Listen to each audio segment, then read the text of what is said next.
Mike Golic Jr., former Notre Dame Fighting Irish, hanging out with us here today. Mike, sorry about that. Appreciate your time.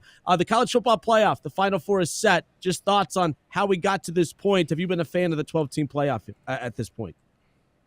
Yeah, I think for me, the home games in the first round are really what became the defining characteristic for me in the positive light here. The scenes, going back and getting to see the first ever college football playoff home game in South Bend, getting the next day to go see Penn State take on SMU, and what a weapon that crowd turned out to be for them. I just think across the sport, that was the best of us. That was what we should be doing with this as a reward for these seasons in the postseason where, listen, did I think expansion was ultimately going to crown a new champion? Originally, I didn't think so. I thought we'd still be dealing with the same group of 4 or 5 teams that were truly better than everybody else. But what we've seen this year is a flattening of the talent curve to some extent. No truly dominant team, although maybe Ohio State rounding into that at this point of the season, and a field that now gives an opportunity for a do-over. You look at some of these teams like a Notre Dame that probably wouldn't have been in the 4-team field had we still been seeding it that way. And now, Georgia, who would have been in that field but would have been doing it with a backup quarterback, they get shown the door early in a way that's probably good for the overall product as we go forward to have teams in there, sort of the way we designed the playoff committee originally to try and make sure we had the combination of best versus most deserving in there. So I think it's been entertaining. I think everyone's well documented on the seeding issues that need to change going forward, but overall I'd say this has been great. Let's talk about the Fighting Irish at this point. You go back to the beginning of the season. You have that loss against Northern Illinois. The narrative at that time was vastly different. Marcus Freeman and the losses against Marshall and just the losses in primetime opportunities starting to pile up. And that narrative began to kind of snowball and take on, a story of itself. But the way the Fighting Irish have responded since then, I mean, I'm not going to lie, I'm kind of shocked that they're at this point considering the vibes of where the program was after that Northern Illinois loss earlier in the season. Just your overall takeaway as we sit here right now, were you surprised that they were able to bounce back the way that they have and find themselves in the semifinals against Penn State with the chance to get to the national title? Did you feel that was still a possibility after losing to Northern Illinois a few months ago?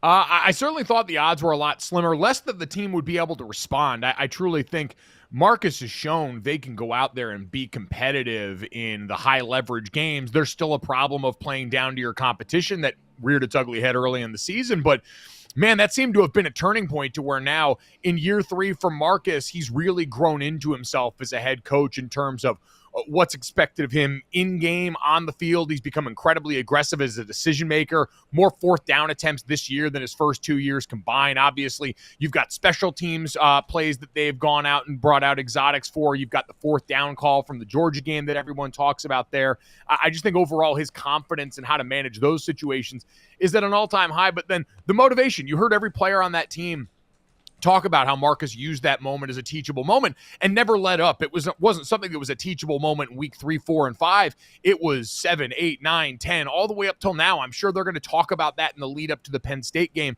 They weaponized that moment, and we hear so many programs talk about using moments as a building block or a stepping stone, but they really seem to have done it. And so that's a credit to the leadership on the team. But, we got a chance to talk to Riley Leonard, their quarterback, a while back, and he said, all of that stems from Marcus Freeman, the example that he puts on display every day for this locker room and both how he treats everyone in the building from top to bottom. Riley said he treats every member of that organization like they're the starting quarterback, but also the intensity that he attacks each day with and the attention to detail that's now a hallmark for that program.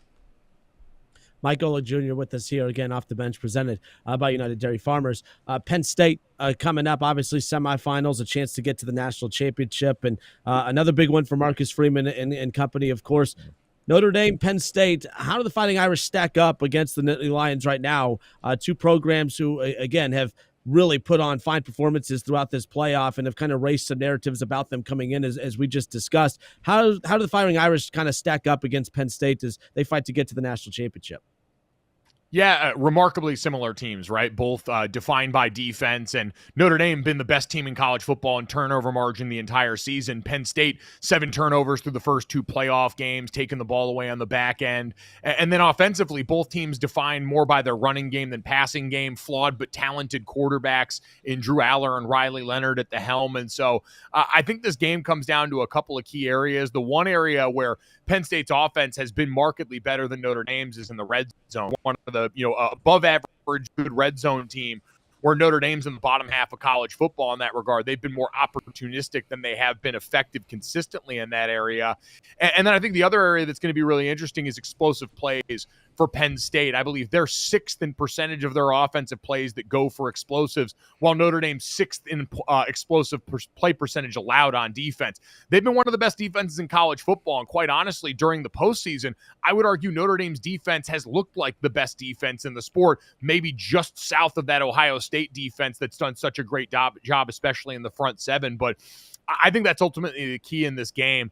I don't still trust Drew Aller and this Penn State defense to be able to move the ball consistently down the field and make those big plays on Notre Dame's attack here. I think the strength of Notre Dame's back end, especially in that safety room where Xavier Watts is the name everyone knows, but Adon Schuler has been a freshman All-American and a tremendous player for them. It provides a really interesting great-on-great matchup with Tyler Warren for Penn State, who's been their primary pass catcher all season long. You mentioned how much both these teams rely on their run game. Earlier today, Marcus Freeman said Jeremiah Love had a good week of practice, but they have to be smart about how much they're using him in practice. No one's 100% right now, but Love will be good to go. Other than that 98-yard touchdown against Indiana, he certainly hasn't been the same player we've seen in the regular season in this playoffs, dealing with an illness and a couple other injuries, as really any great back is at this point in the season. How much do you expect he can return to his original form in this game, and how much of an impact can he have? I think like a lot of great players, part of his impact could also just be the gravity he has on the field. I think they're going to have to get creative because you're right. Against the Georgia game, there were a couple of plays where the Jeremiah Love we saw during the regular season would have made a bounce outside, would have tried to make someone miss, would have gone for the spectacular play, and instead kept it up inside, tried to grind out tough yards, and that could have been game plan specific, but I also think part of that was some of the physical limitations rearing their head for Jeremiah, especially after he aggravated that injury during the game. You saw later on Jadarian Price, who's been a great compliment to him in the backfield, did hit some of those runs on the outside, did bounce some of those things out there, and him and Riley Leonard ended up really being the story of that game for Notre Dame on the ground. And so I think it's going to be, hey, you got to be judicious with where Jeremiah Love gets touches. You're going to want him there still in high leverage situations because, as he showed you, coming off that knee injury and dealing with illness in that first round game, he was still able to make one of the two plays that ultimately swung the balance of the Indiana game. And so I think between that and maybe using him as a decoy, there's still plenty that he can afford this team. Penn State was double-digit favorites in both of their first two playoff games. Neither of those two against SMU or Boise State really had that big game feel that we talk about James Franklin failing in those moments a lot. This one certainly does. This Orange Bowl is about as big as it could get. Penn State versus Notre Dame, two massive brands, two teams that everyone thought coming into the playoff were national championship contenders. How does Notre Dame having that challenge against Georgia in the quarterfinal and Penn State just cruising through their first two rounds affect the mindset going into this one for both teams? Yeah, I just think, mindset-wise, both these teams are probably in a great place. For Penn State, the kind of dominance you have there, puts plenty of wind behind your sails, and that's all you're looking for right now. Coaches to be able to say, hey, you went out here and did what we asked of you, and look what the results were. And for Penn State, that's certainly the case. But Notre Dame, I think the mental advantage that they've had for so much of this season post-NIU, and they've talked about it, is every game's been a playoff game. And so when they got in tough situations against Georgia, where all of a sudden in the second half, after that kickoff return that really made it feel like things were going their way, hey, Georgia gets back in the end zone and the game starts to feel tight again. Well, they've been in tight situations. They've been in close games. They've been in difficult circumstances recently because every week was them on the trial for their playoff lives. And so they haven't blinked when that's come up here. That's been a tremendously focused group who's been used to playing close games or playing games where, the USC game in the last game of the regular season, there was some adversity leading up to the end, and they didn't blink and they managed to make the plays necessary. So can Penn State, in a game that's once again competitive like that after a couple of weeks where they really haven't had much to worry about because early in the game they put these teams sort of out of arm's reach, that'll be the question of if any of that maybe rears its head, because I know people have had an aversion of that conversation with the rest versus rust, Ohio State against Oregon in that game, and hey, maybe did the layoff mean Oregon took a half to sort of start feeling and playing the football that they had played all season long when it was already too late. But I do think Notre Dame's mettle in these tough contests and the monkey off their back, whether it was felt in that locker room or not around the program, certainly that idea of Notre Dame in the big game, they've already checked that box. Even though Georgia was on their backup quarterback, that was still a pedigree win that trumps what Penn State's had so far in this playoff run. And so some of those questions may persist there. I think they've already been answered to an extent for Notre Dame.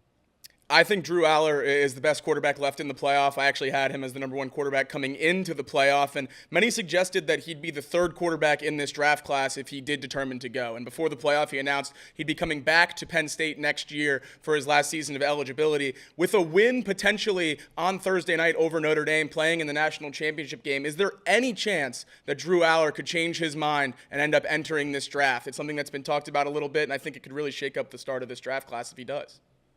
Yeah, I think it'd be an interesting opportunity because this is somewhat of a flawed draft class for quarterbacks that lacks the depth of last year's class. I don't see it with Drew Aller in the same way everyone else does. I know there was some big-time throws in this last win against Boise State, but this is still a quarterback that in most of the big games I've seen seems more like a great collection of skills than right now a fully functioning high-end quarterback. And there are a lot of great skills there. The arm talent's undeniable. He's mobile enough to be a factor and a threat for you, but you've just seen too many missed layups in key spots. We know the well-documented woes of him against Ohio State and Michigan over the last couple of years, and so I'm still going to need to see it before I believe it, but there's no doubt that, hey, listen, if NFL people are excited about you and in a draft class where physically he'd afford you something that neither of the other prospects can, right, there's money to be made in that regard, so I wouldn't be shocked if he took another look there, especially if he does string together a couple of other performances, because this is generally how it tends to go with talented quarterbacks. You only need to see but so much before NFL people are going to assume, hey, I can take those skills and make them something great. Whether or not they can is usually a different debate entirely. In the other semifinal game, Ohio State and Texas in Dallas, Ohio State's rolled so far through their first 2 weeks, playing arguably the best team in both rounds, in number one Oregon and Tennessee in the first round, and they've looked as dominant as a lot of people expected them to coming into this season. Do you expect more of that against Texas? It's a 6-point spread, but it seems to be a lot of people are respecting Ohio State at that number. Do you expect more of the same, or will the Buckeyes finally play a nail-biter in this playoff? I am expecting more of the same until proven otherwise at this point. We know Ohio State is capable of playing a clunker, but I just think now, you know, the O-line was the question mark for them going into the season. They had answers with talent early on that were unfortunately affected by injury, and now you're moving guys around. Donovan Jackson's done such a phenomenal job going out to left tackle.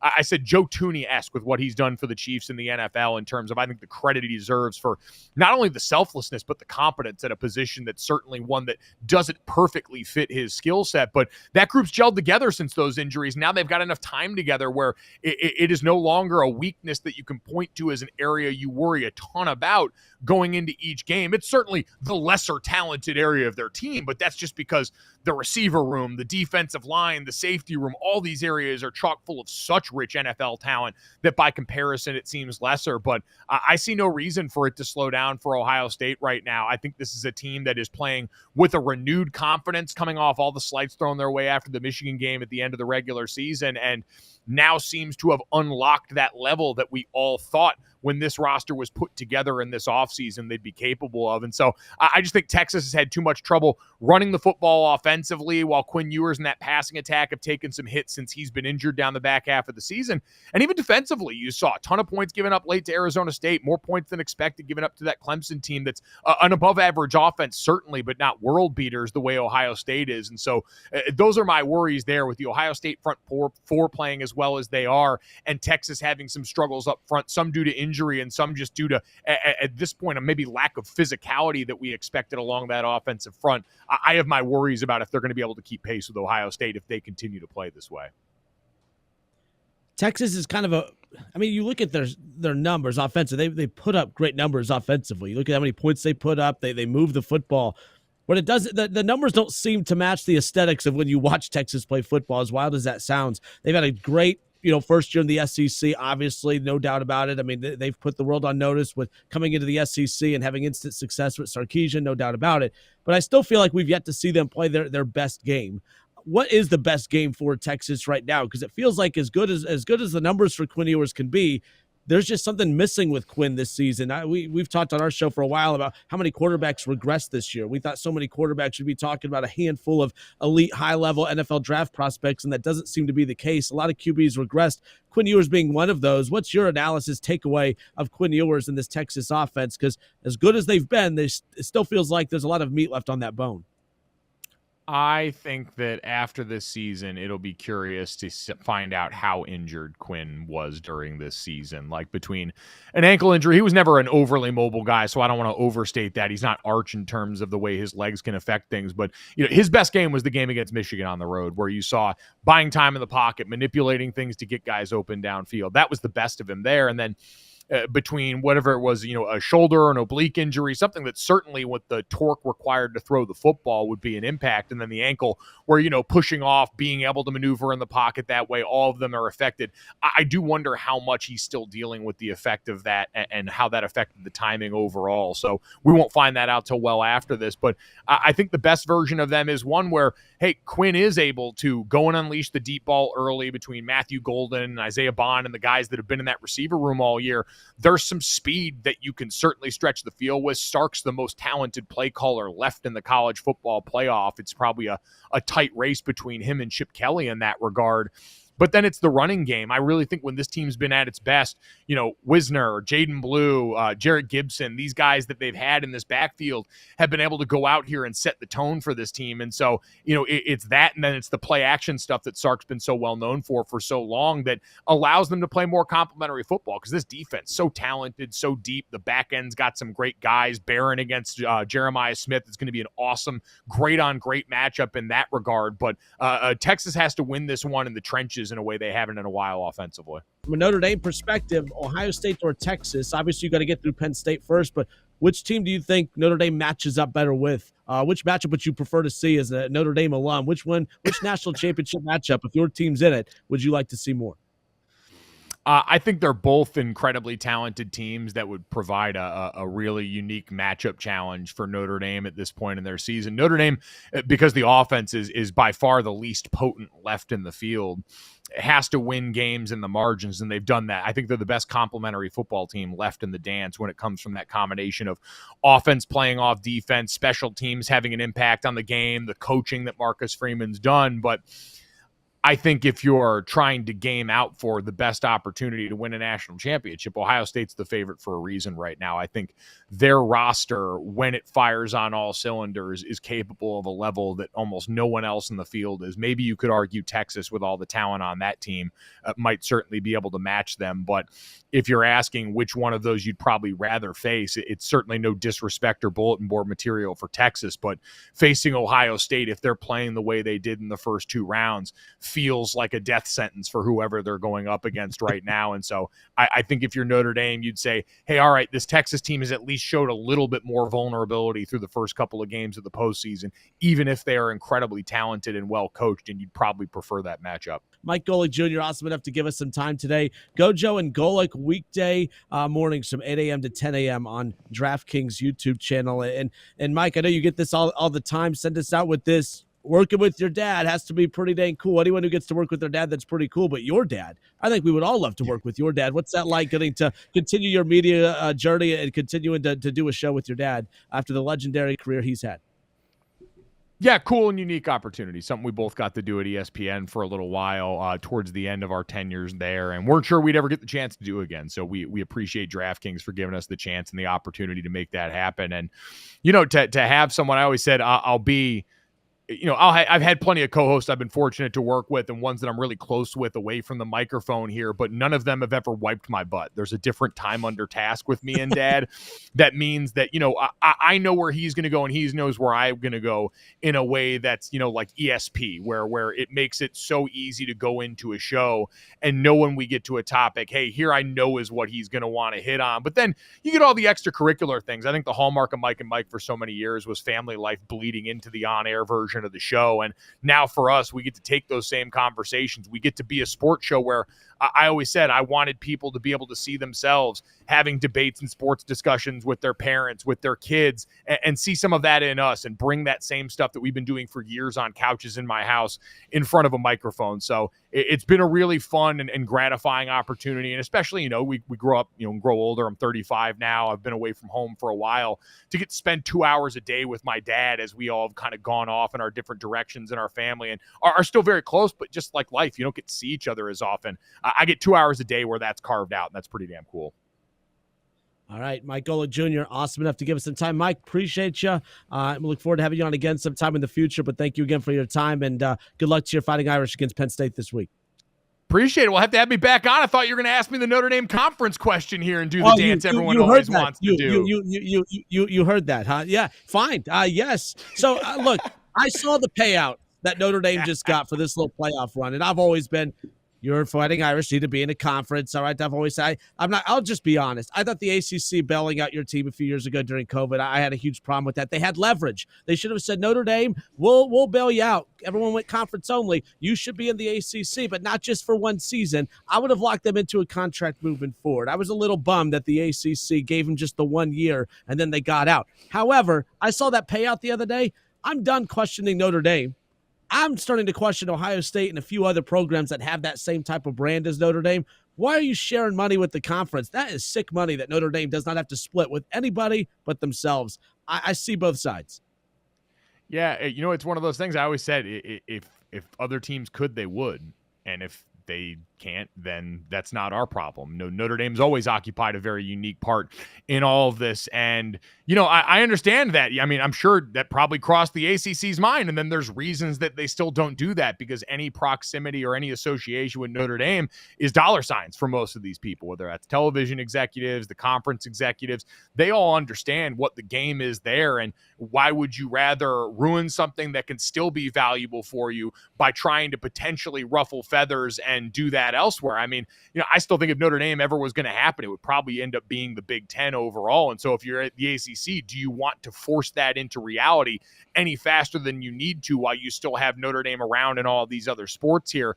But yeah, the bottom line is, again, until it's financially or path to the playoff prohibitive for Notre Dame, there's no reason to go for them and share everyone else. When this thing ultimately converges, I call it football Pangea. We're going to get the super conference eventually, right? Everyone that was mad that 3 or 5 or 7 AC or SEC teams didn't make the playoff this year, you're going to get it when we get the super conference in a few seasons, because greed's the only thing that governs this. And so just wait till then and Notre Dame will join the super conference. But until then, like I pointed to everyone this day, we're in a Final Four right now in the college football playoff, where a single conference champion is left in all of this. This is really what y'all wanted us to join a conference for, so that we could go and wind up in the same place that everyone else is right now with a bunch of other teams that didn't win their conference this year? It makes no sense. Notre Dame is wound up usually most years with an incredibly competitive schedule, which is usually the thing people always talk about. Notre Dame's schedule got easier when they submitted to 5 ACC games a year, depending on how that rotated. So I've never understood that, because the argument to me always ignored the reality that, with the exception of this year, Notre Dame genuinely has a pretty tough nationally ranked schedule that can go up toe-to-toe with most of what we see across conferences in college football.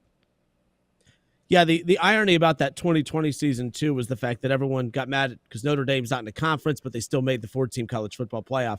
Then they're in a conference for 1 year. They get to the conference championship game, lose that conference championship, and still get into the 4-team playoff that year. I think what we've learned is, although the committee tries to tell you whether it's 4 or 12, we got to value these conference championships, I don't think we value the conference championships as much now. So either way. Mike Golic Jr., what's that? No. I would say this year we value conference championships a whole lot. Arizona State and Boise State were the 3 and 4 seeds this year. So we did value them to an extent. Yes, too much this season. So again, we're always we're a little bit early to the right side of history of valuing conference championships just right at Notre Dame. They are incredible opportunities for another data point, but that is really about all they actually are. Mike Golic Jr., you the best, sir. Appreciate you. We'll talk soon. Thanks, guys. See ya. Thank you.